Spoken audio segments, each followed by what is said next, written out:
I'll blackmail you to saying that like this is the best thing I've ever said. I mean, the best thing I've ever tasted. Say it. I'm a pretty good man.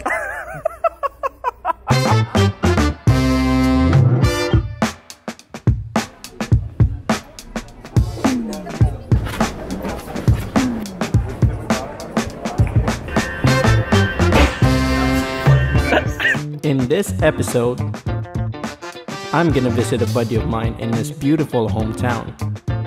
There are 2 Filipino places in here that we're gonna go to. One is even in a classic Austrian hotel, and they serve Filipino food. So today we're gonna find Filipino food in Vienna.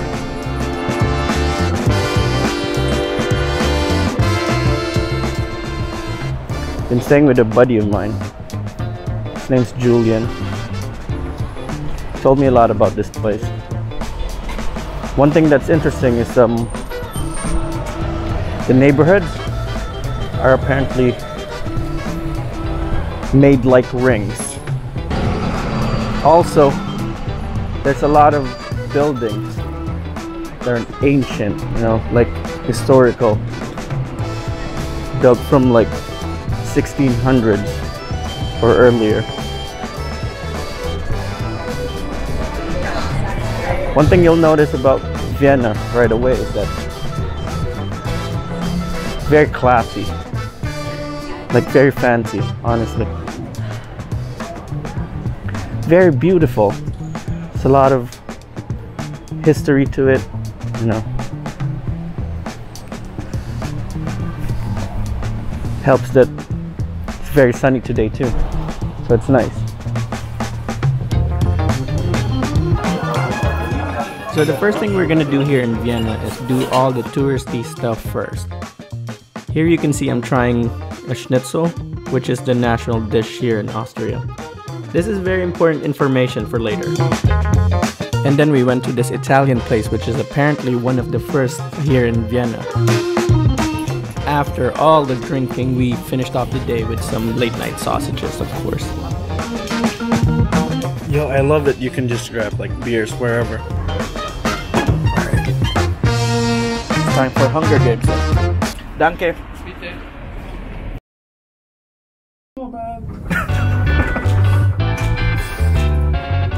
So now it's finally time for us to visit some Filipino places. This one that we're going to today has a very cute Filipino name.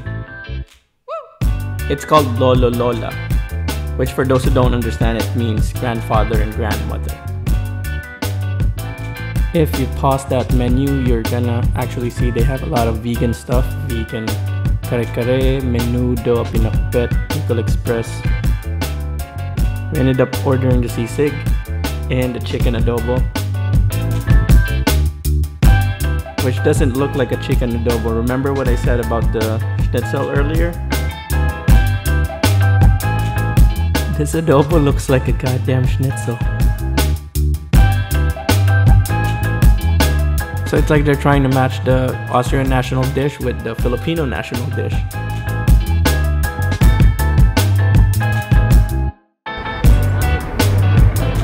Very unique. Very unique. The sisig.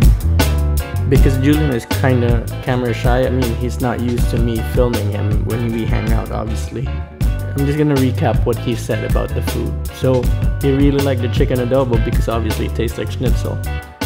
And he's not a really big fan of the leche flan.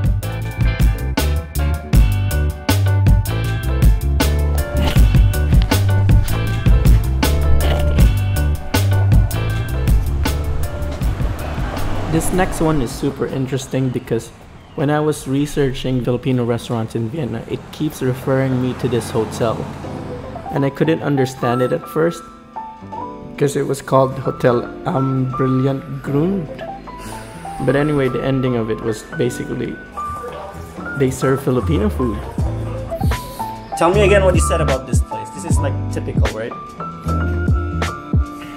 The vibes are a bit unusual in terms of like, I guess, furniture and stuff, but like, and also downstairs, interior-wise, it's interesting how they do that. Sorry about that, he wasn't wearing any mic, but basically what he was saying was that this hotel has a very classic Austrian hotel interior, which makes it more interesting that it served Filipino food, right?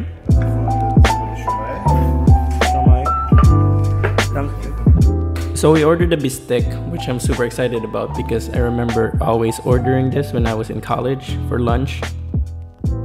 And also we ordered some lumpia and some siomai. We didn't really get to take a video of the lumpia though. I think we finished it really fast. We were super hungry. And yeah, the food was really good. Julian said that the sauce from the bistec actually reminds him of an Austrian dish, but I forgot the name of it.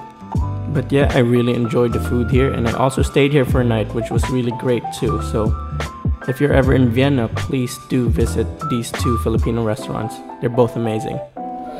What do you think? Very good. Fucking finish it, man.